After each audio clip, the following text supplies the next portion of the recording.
Hello दोस्तों, मैं Shubham Rajiv classes में एक बार फिर से आप सभी का वेलकम करता हूं। आज का जो हमारा सेशन है, आज से हम लोग इंडियन ज्योग्राफी स्टार्ट करने वाले हैं। और इंडियन ज्योग्राफी जब हम स्टार्ट करेंगे तो पार्ट बाय पार्ट इसको हम लोग कंप्लीट करेंगे। पार्ट 1 पार्ट 2 इस तरीके से जितने पार्ट्स में खत्म होगी पूरा इसको कवर किया जाएगा। तो अब जब यहाँ पे हम इंडियन ज्योग्राफी पढ़ने वाले हैं तो सबसे पहली बात आती है कि इंडियन ज्योग्राफी में जो इंडिया का मैप है उसको स्टडी करना, जो डायरेक्शन है उसको स्टडी करना। ठीक है, तो इस बारे में अगर समझें तो सबसे जो पहला इंपॉर्टेंट पॉइंट आता है वो आता है यहाँ पे कि जो इंडिया है, जो इंडियन मैप है, इंडियन मैप किसने बनाया था, या हम इसको बोल सकते हैं फादर ऑफ इंडियन ज्योग्राफी। इसको हम फादर ऑफ इंडियन ज्योग्राफी भी बोल सकते हैं। तो ये हमारे कौन थे? ये थे हमारे जेम्स रेनिल थे। इनको हम लोग फादर ऑफ इंडियन ज्योग्राफी या फादर ऑफ इंडियन मैप भी कहते हैं। इसके बाद जब हम आगे चलते हैं तो इसमें हमें क्या समझ में आता है, पहले हम लोग थोड़ा वर्ल्ड मैप को स्टडी करते हैं। ठीक है जी, वर्ल्ड मैप को जब हम स्टडी करते हैं तो वर्ल्ड मैप कुछ इस तरीके का होता है। ये हमारी 0 डिग्री वाली लाइन होती है जिसको हम लोग इक्वेटर बोलते हैं, विषुवत रेखा, विषुवत रेखा या इक्वेटर बोलते हैं इसको। 0 डिग्री पे ये 23.5 डिग्री नॉर्थ में हमारी कर्क रेखा होती है, ट्रॉपिक ऑफ कैंसर। और 23.5 डिग्री ये साउथ में हमारी मकर रेखा होती है, ट्रॉपिक ऑफ कैप्रिकॉर्न। तो अब इसको समझेंगे अगर हम, तो ये इस तरीके से कुछ हमारा वर्ल्ड मैप होता है। ये हमारा सेंटर में जो है ये हमारा अफ्रीकन कॉन्टिनेंट होता है। अफ्रीकन कॉन्टिनेंट एकमात्र ऐसा कॉन्टिनेंट है, ध्यान रखना, जहां से जो है हमारी तीनों लाइनें होके जाती है। दूसरा, यहाँ पे हमारा ये नॉर्थ अमेरिका पड़ जाता है, ये यहाँ साउथ अमेरिका है। ये मकर रेखा पे हमारा ऑस्ट्रेलिया पड़ जाता है, इधर हमारा यूरोप पड़ जाता है, यूरोप के साथ हमारा एशिया जुड़ा हुआ है, और एशिया में ही हमारा क्या है, यहाँ पे इंडिया दिखाई देता है। दो चीजें पूछी जाती हैं अगर हम देखेंगे एशिया का मैप देखें तो हम लोग जिस तरीके से एशिया में रहते हैं तो एशिया के अकॉर्डिंग अगर हम देखेंगे भारत की स्थिति तो एशिया के अकॉर्डिंग हम लोग साउथ में पढ़ते हैं। एशिया के अकॉर्डिंग अगर देखेंगे तो हम लोग साउथ में पढ़ते हैं। यदि मैप को देखेंगे तो उसमें साफ नजर आता है, इंडिया का मैप अलग से ही चमकता है। ठीक है, दूसरी बात, अगर वर्ल्ड मैप के अकॉर्डिंग देखें कि विश्व में भारत की स्थिति क्या है, विश्व में भारत की स्थिति क्या है, ये अगर देखा जाए तो इसको यहीं से समझ सकते हैं मैप के द्वारा। अगर मैं इसको बांट दूं डायरेक्शन में तो ये नॉर्थ, साउथ, ईस्ट और वेस्ट होगा। तो अगर यहां से देखेंगे तो इंडिया कुछ नॉर्थ ईस्ट की साइड में पड़ता है। तो अगर देखेंगे तो भारत की जो स्थिति है वो उत्तर पूर्वी गोलार्ध होती है, यानी कि eastern hemisphere, north east hemisphere में पड़ता है ये। अगर वर्ल्ड मैप के अकॉर्डिंग हम देखेंगे तो ये कहां पड़ेगा, नॉर्थ ईस्ट हेमिस्फीयर में। नॉर्थ ईस्ट हेमिस्फीयर में हमारा वर्ल्ड मैप के अकॉर्डिंग ये पड़ता है। दूसरी चीज यहां पे आती है, हम लोग ग्लोब के अकॉर्डिंग भी इसकी डायरेक्शन निकालते हैं। जो अपने देश होते हैं उसकी हम ग्लोब के अकॉर्डिंग भी डायरेक्शन निकाल सकते हैं कि ग्लोब के अकॉर्डिंग क्या डायरेक्शन होती है। तो पहले इसको देखेंगे फिर ग्लोब के अकॉर्डिंग देखते हैं डायरेक्शन। ध्यान रखना है, एशिया में हम लोग साउथ में पढ़ेंगे, वर्ल्ड मैप के अगर उससे देखें तो नॉर्थ ईस्ट में पड़ेगा। ठीक है, अब ग्लोब की दृष्टि से देखते हैं इसको।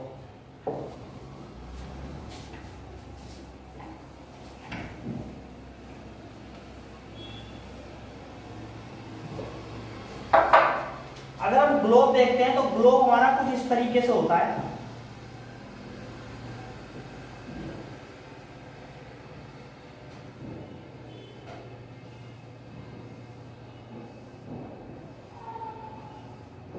ये 0 डिग्री होती है। 0 डिग्री से अगर हम देखेंगे तो इंडिया हमारा लमसम 8 डिग्री के आसपास पड़ता है, वो करीब इस तरीके से, इस तरीके से, इस तरीके से यहाँ पे पड़ता है वो। अब इसको हम लोग डिटेल में समझते हैं तो ये क्या होता है कि दिशा जो है, क्योंकि ग्लोब में 2 लाइन होती है, ग्लोब में अक्षांश रेखा भी है और ग्लोब में देशांतर रेखा भी होती है। इसको हम लोग बोलते हैं क्या, इसको बोलते हैं लैटिट्यूड। और इसको हम लोग क्या बोलते हैं, इसको बोलते हैं लॉन्गिट्यूड। अगर हम इसके अकॉर्डिंग देखेंगे, क्या बोलते हैं, लैटिट्यूड के अकॉर्डिंग देखेंगे, तो इसके अकॉर्डिंग देखें तो हमारा जो इंडिया है वो नॉर्दर्न हेमिस्फीयर में आएगा। अकॉर्डिंग टू, अगर हम अकॉर्डिंग टू लैटिट्यूड देखते हैं तो इंडिया जो है वो हमारा नॉर्दर्न हेमिस्फीयर में पड़ता है। लेकिन अगर इसी को हम देशांतर रेखाओं की दृष्टि से देखेंगे, देशांतर रेखाओं की दृष्टि से देखेंगे तो ये कुछ इधर पड़ेगा, ईस्टर्न हेमिस्फीयर में।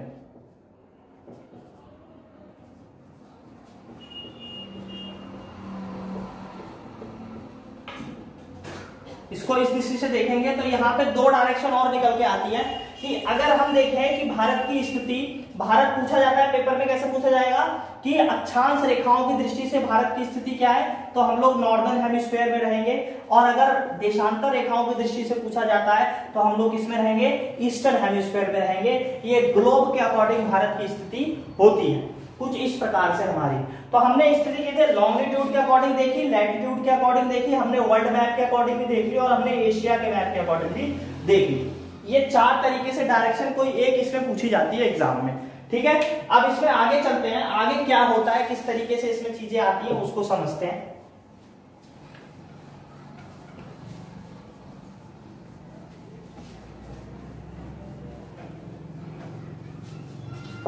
अब इंडियन मैप की बात करेंगे तो इंडियन मैप में क्या होता है, कुछ इस तरीके से हमारा इंडियन मैप होता है।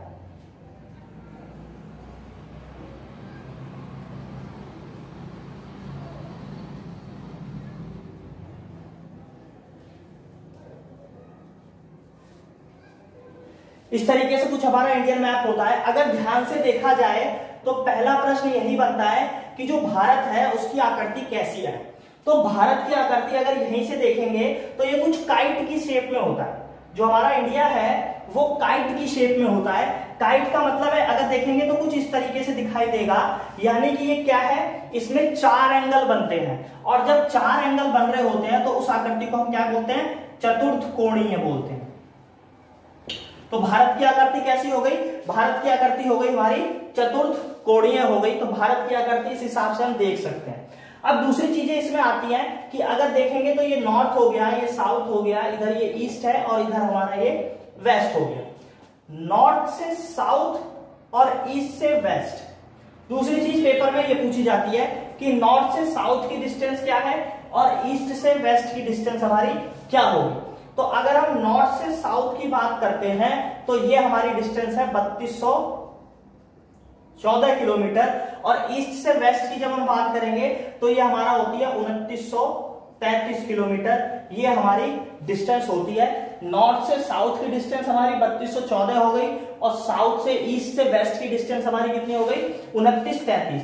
और अगर इस पूरे एरिया की बात करते हैं, अगर हम पूरे एरिया की बात करते हैं तो इंडिया का जो एरिया है वो है 32,87,263 किलोमीटर स्क्वायर। ये इंडिया का टोटल एरिया माना जाता है, ठीक है जी। तो इसको समझेंगे, नॉर्थ से साउथ, ईस्ट से वेस्ट किस तरीके से डिस्टेंस है इसकी।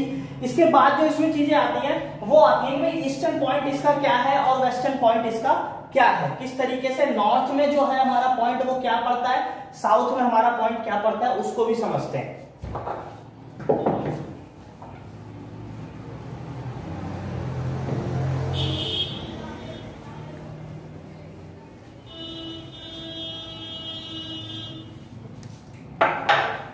इसको किस तरीके से देख सकते हैं, कुछ इस तरीके से हमारा ये है, ये हमने बोला नॉर्थ, साउथ, ईस्ट और वेस्ट, ठीक है। नॉर्थ, साउथ, ईस्ट और वेस्ट। इसको अगर समझेंगे तो पेपर में पूछा जाता है कि भारत का उत्तरी बिंदु क्या है। उत्तरी बिंदु इन द सेंस क्या होता है कि नॉर्थ में अगर जाएंगे तो सबसे लास्ट जो पॉइंट पड़ेगा वो क्या पड़ेगा, उसका क्या नाम है और वो कहां पे है। तो जब हम नॉर्थ की बात करते हैं, उत्तर की बात करते हैं, तो नॉर्थ में हमारा आता है क्या, इंदिरा कॉल। ये हमारा इंदिरा कॉल आता है कहां, नॉर्थ में। ये हमारा J&K में पड़ेगा। दूसरी बात, लास्ट नीचे की तरफ जब हम आते हैं तो नीचे हमारा पड़ता है साउथ का जो साउथर्न पॉइंट है वो हमारा क्या है, इंदिरा पॉइंट है। ये इंदिरा पॉइंट ये हमारा अंडमान एंड निकोबार में पड़ता है। ईस्ट की बात करेंगे तो ईस्ट में हमारा क्या है, वालांगू, वालांगू है हमारा, ये हमारा अरुणाचल प्रदेश में,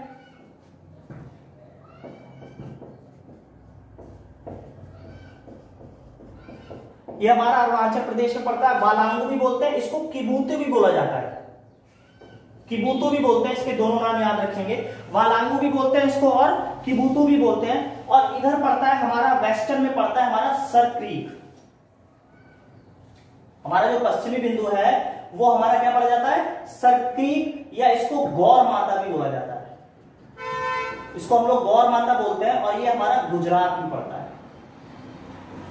तो ये हमारे भारत के 4 बिंदु हैं, 4 डायरेक्शन के हिसाब से। यानी अगर आप नॉर्थ में जाओगे तो वहां पे सबसे, ये ध्यान रखना इंदिरा पॉइंट और इंदिरा कॉल, इसमें कंफ्यूज नहीं होना है। नॉर्थ को हिंदी में हम लोग बोलते हैं उत्तर।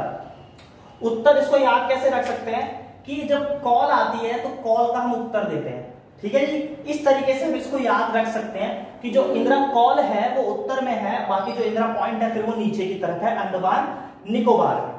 इस तरीके से हम इसको याद रख सकते हैं। इधर हमारा वालांगू या किबुतु हो गया, और इधर हमारा क्या हो गया, सरक्री, गुजरात, जो गुजरात में गौर माता के नाम से ही उसको जाना जाता है। तो ये भारत के हमारे 4 बिंदु भी हो गए।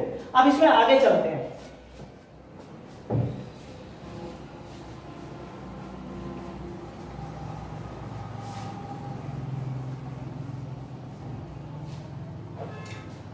आगे जो हम देखते हैं वो देखते हैं इंडिया की नेबर कंट्रीज। इंडिया की नेबर कंट्रीज पूछी जाती हैं और मैप में उनको सेट करके देखेंगे कि किस हिसाब से उनकी डायरेक्शन है, तो उस तरीके से उसको हम लोग अच्छे से समझेंगे। तो अगर हम देखें भारत के पड़ोसी देश,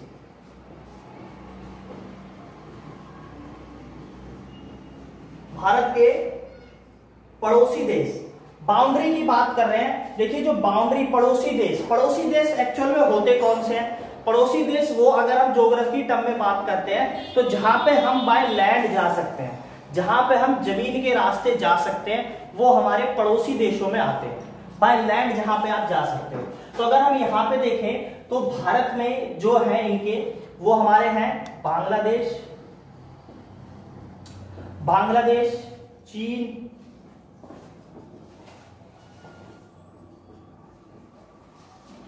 नेपाल, म्यांमार,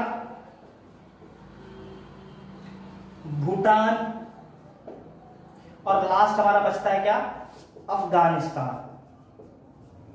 ये हमारे जो है पड़ोसी देश हैं, और ये 7 हैं, और इनकी बाउंड्रीज जो है टोटल जो हमारी लैंड से लगती है, इन 7 देशों की बाउंड्रीज 15,200 किलोमीटर की हमारी लैंड बाउंड्रीज इन 7 राज्यों से लगती है। ये हमें याद रखना है, 15,200 किलोमीटर। ये इंपॉर्टेंट है, पेपर में पूछा जाता है, ठीक है जी। 15, और इसमें अगर देखेंगे तो ये भी सीक्वेंस में है। इसमें सबसे ज्यादा बांग्लादेश से लगती है 4,096 किलोमीटर। चीन की याद रखेंगे 38 किलोमीटर, और ये 2240 किलोमीटर के लमसम लगती है, ठीक है इसको। और लास्ट सबसे कम अफगानिस्तान की 106 किलोमीटर के आसपास बाउंड्री लगती है। इसको यहाँ पे ध्यान रखेंगे, ये इसका पूरा इस तरीके से लगती है ये बाउंड्री। ये हमने अभी समझाया। अब इस 7 जो हमारे पड़ोसी देश है इसको समझते हैं। अगर मैप के अकॉर्डिंग देखा जाए तो इनकी स्थिति क्या है, तो एक मैप बनाते हैं यहाँ पे फिर से।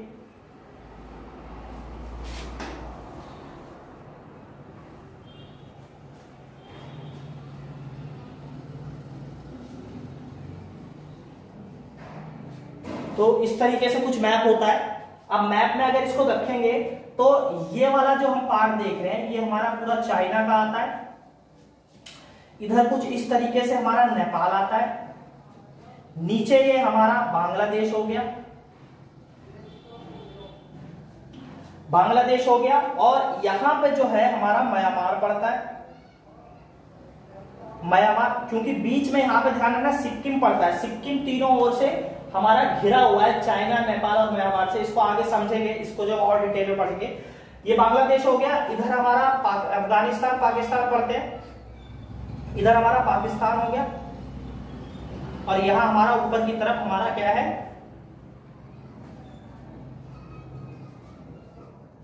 अफगानिस्तान। तो ये हमारे 7 हो गए।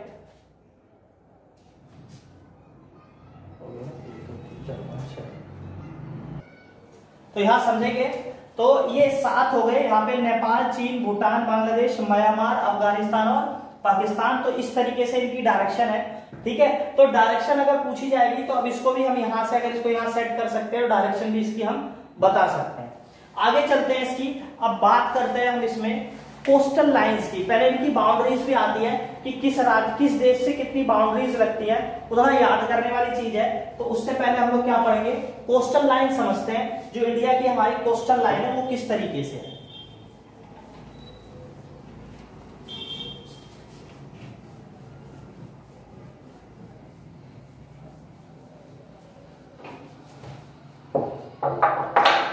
अब हम बात करेंगे भारत के तटवर्ती राज्य। कोस्टल लाइन की बात करेंगे कि कितने ऐसे समुद्र जो है वो भारत में कितनी जगह है और किस हिसाब से है और कहां ज्यादा है और कहां कम है। पहले तो ये समझेंगे कि जो टोटल समुद्री सीमा है भारत की वो 7516.6 किलोमीटर है टोटली। ये एग्जैक्ट है, इसको याद रखेंगे, ये इंपॉर्टेंट होता है एग्जाम के लिए।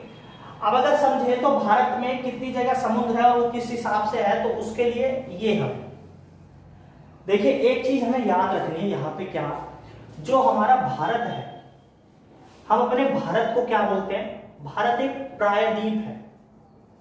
भारत क्या है, एक प्रायद्वीप है, जिसको हम लोग पेनिनसुला बोलते हैं इंग्लिश में, प्रायद्वीप है। प्रायद्वीप किसको कहते हैं एक्चुअल में, प्रायद्वीप उसको कहते हैं जो तीनों ओर से जल से घिरा होता है।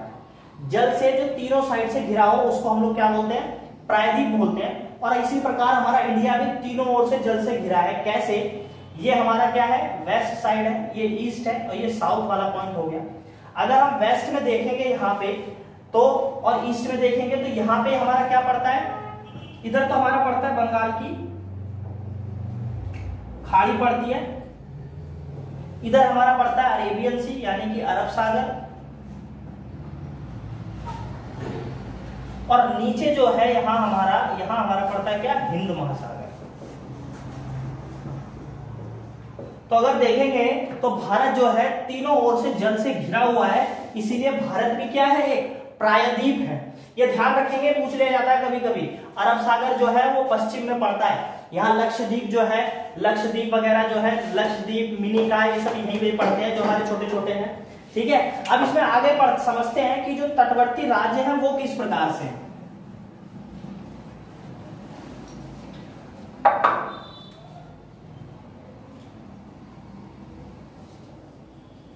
इसको इतने में समझते हैं, जो भारत के तटवर्ती राज्य हैं, कौन कौन से राज्य समुद्री सीमा से लगते हैं। तो यहां पे अगर देखें तो गुजरात, महाराष्ट्र, गोवा, कर्नाटक,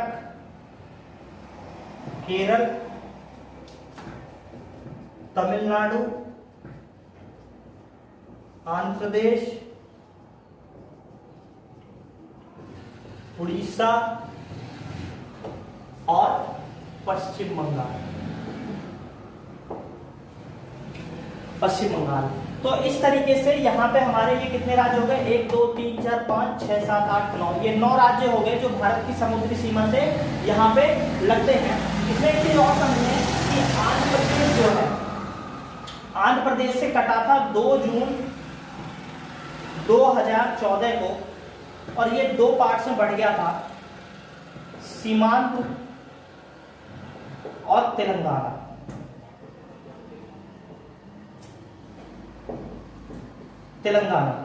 तो अगर देखेंगे तो इसमें यहाँ पे से एक में से 2 राज्य बने हैं, जिससे इनकी संख्या क्या हो गई है, 10 हो गई है। ये तो आंध्र प्रदेश ही है, एक तेलंगाना इसमें और बढ़ गया है, तो वो भी समुद्री सीमा में गिना जाएगा।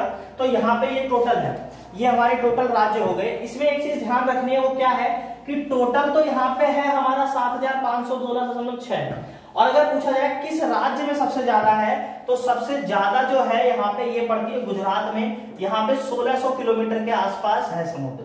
और सबसे कम की यदि बात करेगा, सबसे कम की बात करता है तो यहाँ पे हमारे वेस्ट बंगाल में, यहाँ पे हमारे पड़ता है 157.5 किलोमीटर के आसपास, ठीक है जी। और सेकंड नंबर पे सेकंड हाईएस्ट अगर पूछेंगे तो सेकंड हाईएस्ट हमारा ये है, सेकंड हाईएस्ट हमारा ये है। इस तरीके से है, ये डाटा पूछा जाता है, इसको याद रखेंगे एग्जाम के लिए। तो गुजरात जो है वो 1600 किलोमीटर समुद्र की सीमा लगती है और वेस्ट बंगाल में 157.75 और लास्ट हमारा आंध्र प्रदेश है जिसमें सेकंड हाईएस्ट समुद्र है, वहां पे लार्जेस्ट। ये है हमारी इंडिया की जो है समुद्री सीमा है। टाइम कितना है? चलो, तो इसमें हमने अभी कोस्टल लाइन समझी। आज हमने इसमें थोड़ा सा बेसिक चीजें पढ़ी है, बहुत ज्यादा ना टफ चीजें पढ़ी है ना बहुत ज्यादा इजी चीजें पढ़ी है। हमने आज इंडिया के मैप को डिस्कस किया है, उसकी बाउंड्रीज को डिस्कस किया है और इसकी कोस्टल लाइंस को डिस्कस किया है। इसमें अब अगला पार्ट जो होगा उसमें हम इससे आगे की जो चीजें होंगे उनके विषय में हम लोग बात करेंगे। फिलहाल के लिए आज के लिए इतना ही। वीडियो अच्छी लगे तो लाइक करें, शेयर करें, शेयर जरूर करें, पसंद आए तो लाइक जरूर करें, उसमें पैसे नहीं लगते हैं। तो ज्यादा से ज्यादा शेयर करें और लाइक करें वीडियो को। धन्यवाद।